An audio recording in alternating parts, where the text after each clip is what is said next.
Madam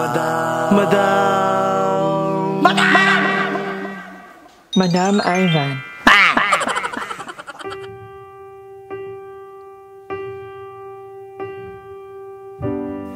If just for a minute I'd fall asleep and not dream about you.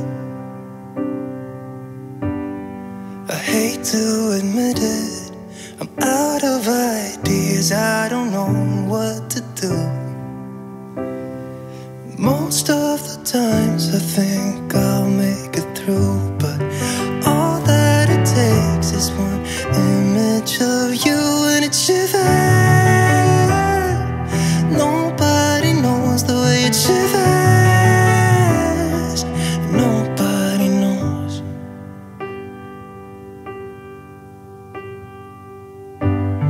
It hurts just a little when I'm with my friends and we drink till we're done.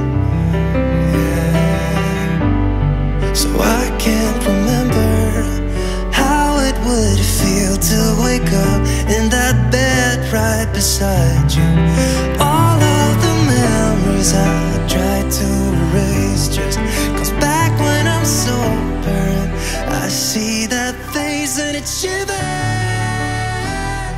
So ayan, nagkandong ng anti-rabbit ko. So yeah, happy Sunday. Nakatapat ko lang maglinis and dumarang na ako dito kasi nagugutong na rin ako. Napapa-anti-rabbit ko na tayo. Wala naman tao, so okay lang. So ayan, nakapag-check na ako. Dalawa na lang. Left and right. Medyo mahapdi na lang ito. Bawal ako magbaklain 3 hours. Buti na lang naligo na bago ako pumunta dito. Nakaraan kasi wala akong ligo noon, nakagiling ko lang.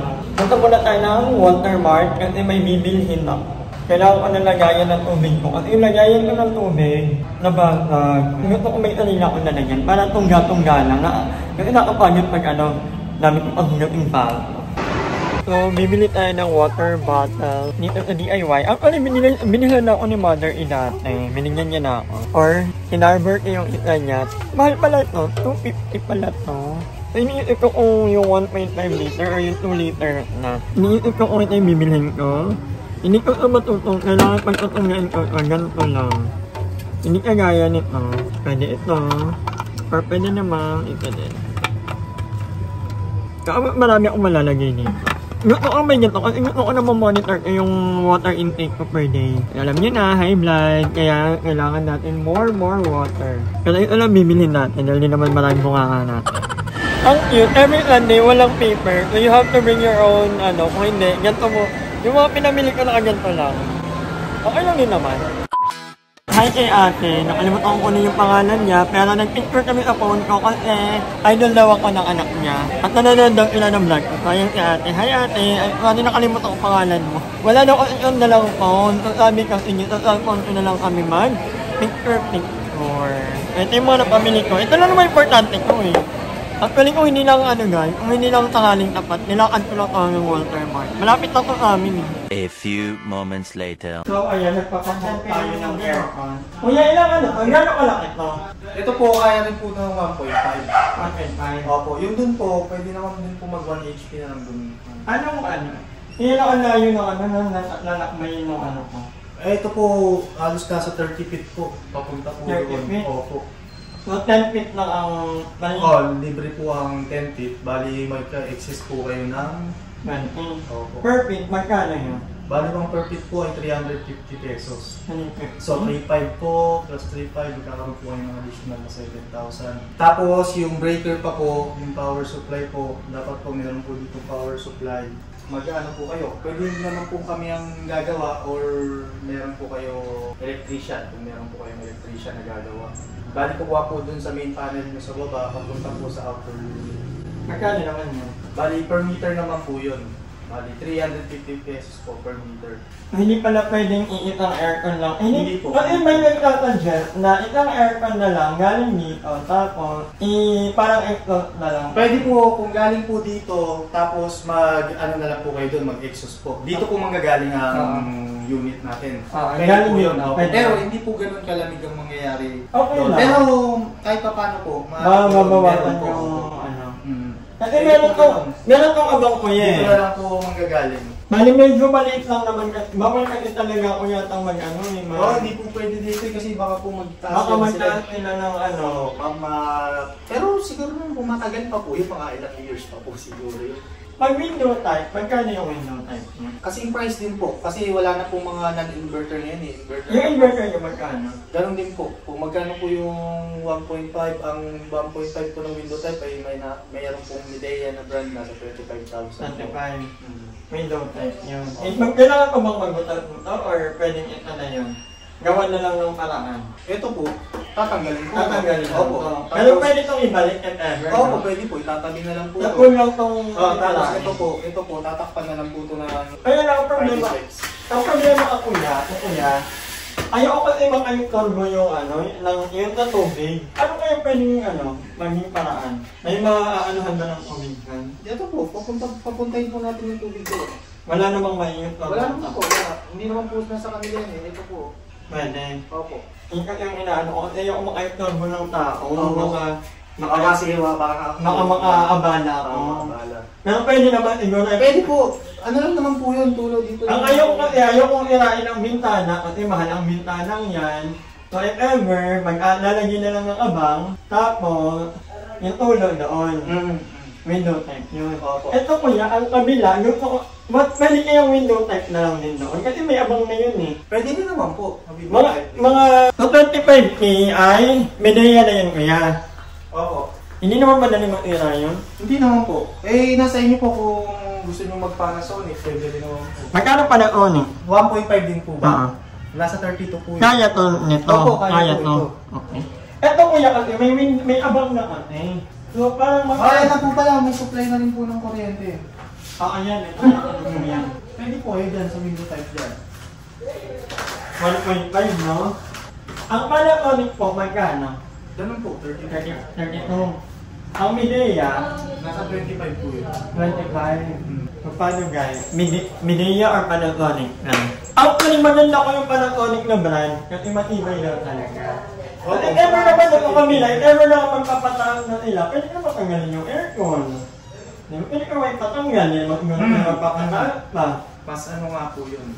Kaso po, kapag window type po kasi, nandito po kasi yung yung buga. Hindi naman kailangan Ay, hindi nyo po papalamigin to. Ay, ang basta importante ito No, pwede na, no? Oo, pwede na po. Kahit na lang po, window type. 1.5 naka 1, pareho lang ng preso. Hindi po, magkaiba po. Pero 1,000 lang po. Bigyan mo ako ng konti. Sige po. Yung brand, tapos kung magkano. Bali, Colin po, Panasonic, saka Midea. Okay. Magaganda nga, no? Ang nirefer ka ng friend ko, hindi ko lang tatabihin kung yung friend ko yung nag-refer. So, sige ko niya. I'll let you know kung ano yung pag-uusapan namin ng friend ko. Kasi may ano ng bahay. So, nag-ano lang ako kasi may parating ako portable aircon. Maganda ba portable or pangit? Magatot, no? Hindi naman po.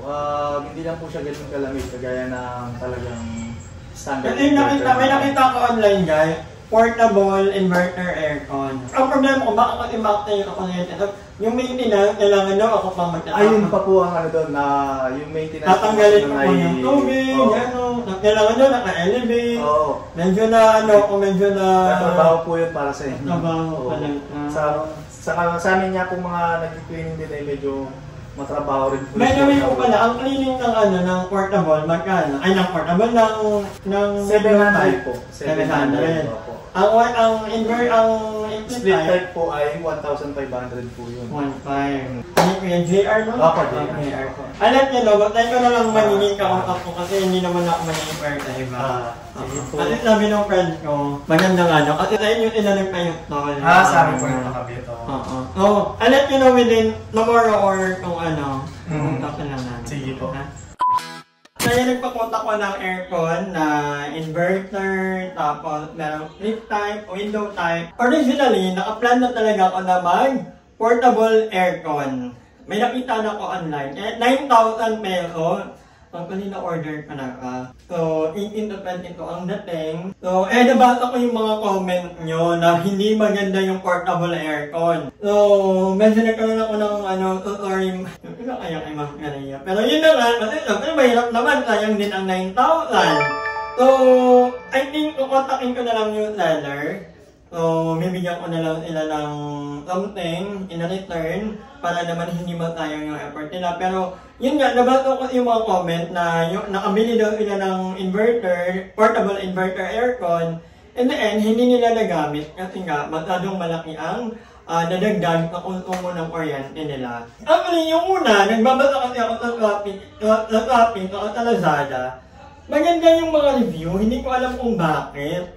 So, parang nainganyo ako na mag-check out. Oo.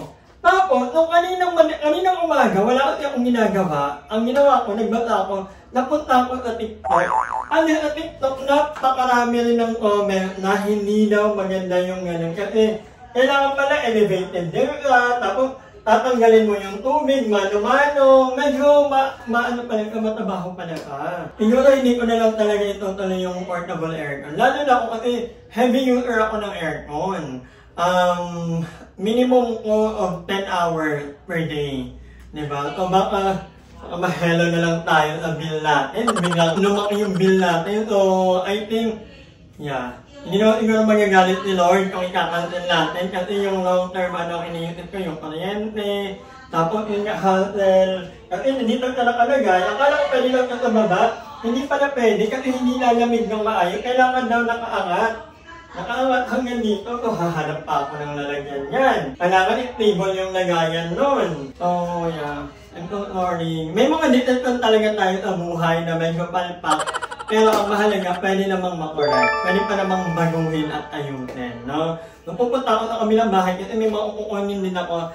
Sunday na Sunday, bigyan tayo. Kasi pala hindi tayo magpapahinga, hindi naman tayo Lord. Ito naman work namin. So yeah, pupunta ako sa bahay. Kukunin, bumili ako ng galon kasi mamaya, doon tayo magpetuhan kasi ang init! Ang init dito ngayon. So, see you. So, andito naman tayo sa bahay dahil baka magtampo ang sarili natin yung apartment. Baka pagpunta natin dito may mumu na. So, magmamap lang ako very light. Although, okay naman to kasi lagi naman ako nagmamap dito. Aayusin ko yung mga damit na nilaban ko kahapon. So, tutupiin na natin at dadalhin ko na doon. Wala akong ibang ginawa ngayon kundi mag-map. Wala na ako tagalinin ang bahay niyo. Ang pinunta ko talaga dito ay yung mga ano ko dahil baka umulan. Meron pa dito, ayan. Say something that will make my day, 'cause these memories of her won't go away. They're haunting me so I can't sleep. She was a pretty little liar who cut me deep, 'cause she left me here alone. Ayun, sinabi ka to. So tayo ay bibili ng 2 galon ito. Magkano yung lahat to? Kasama na may laman. Yung laman. 150, 350, 35. Ito sa problema ang inin namin doon ay tubig. So, ano bibili dapat ako kanina sa DIY ito. Kaya lang wala. Wala din. Yung nabili ko nakaraan, di ba? Pira. Madaling sa pagbibenta ng pero magmura dito ka na. Ha? Sa 167. Mahal na. Sa BB na. Kaya dito na lang. Nag-edit ako dito na lang para may laman na din. O, ang ano kasi, ang hirap mag-tubig doon kasi loob yung bahay ni Aye. Kaya dito kanila tito, gilid lang. Doon kasi wala kaming tindahan na gano'n. Yung papalitan yung gano'n. Wala na gano'n yung tasa. Dapat gano'n yung tasa. Bibili kayo sa ibang Papangalanan ko. Pentel pen naman ako. So, papangalanan ko lahat ng mga ganun na. Magkano lahat to? Sige nga guys. 150 plus 150, 300. Yung laman ay 70. 70. Sorry na. Medyo babot naman. 370. Babalik na ako. Ha? Nakamura ka na sa ganun. Oo, mura yan. Kasi yung pinagtanawan ko totoo na rin ata. I'm happy, ang dami ko nagawa ngayon Sunday. So, yan. Babalik tayo doon. Kasi mag-edit ako. Andun ang laptop ko naman. Oh, Lord. Padaanan ko yan to. So, ayan. Bumili na ako. 2 ganyan. Kasi, meron naman akong kakilala. Minimum of 3 dapat. Para i-pick up nila at i-deliver yung order nyo. So, yun na lang ang naiisip kong paraan. Kasi minsan, pag walang tubig, ang ginagawa, soft drink ng soft drink. Kasi mabigat nga naman yung mineral water. Ang ginagawa, top drink ang binibili. Hindi maganda. Nahawa ako. Ayoko mag-top drink na eh. Kasi water lang. Ayoko bumili ng ano naman. Kasi yung binigay sa akin ni mother na lagayan ng tubig ay nilagay ko sa freezer. Katagahan ko, naiwan ko. Ayun, pumutok. Hindi kinaya yung tubig. Kaya ako bumili niyan para hindi naman top drink. More water. Ayan, iko-contact ko na lang, pa-deliver ng tubig. At itatlo ang lalagyan namin. Minimum of 2. So, kapag isa na lang yung may laman, order na ako ng dalawa ulit, di ba? Brainy, kala nyo. Ang lapit pala. Ayan yun. At anyway, guys, tara balik tayo sa bahay niya. So, ayan nga, andito na ako sa bahay. And, nag-edit na ako actually. At buhag-hag na rin ang ating buhok. So, hanggang dito na muna ang vlog na to. Ayan, meron na itong takip. At alam nyo ba guys, itong inelang ko, itatapon ko na dapat to kasi sobrang dumi na ng nakaraan. Ang dami ng itim-itim. Kaya ko lang hindi matapon kasi nga, nanghihinayang ako. Pandemic pa lang ang yata. Wala pang pandemic, inelang ko na to. Itong ang ganda nyo kung inelang ko dumi ganito lang. Pero kaya pa naman to. Hindi na kaya lang pag ginagamit ko na may pinggan na. Pero yung talaga, ipid-ipid. At gumagana pa naman. Wala na, ang ganda nyo na, ang puting-puting nyo na ulit, di ba? Kagain mo lang talaga yung mga bagay-bagay. But anyway, guys, hanggang dito lang muna ang vlog na ito. Maraming salamat sa pananood at I'll see you tomorrow. Hi! Maraming salamat sa pananood ng video na ito. At kung natuwa ka, please don't forget to like and share this video. Mag-subscribe na rin kayo para bongga na. Yun lang.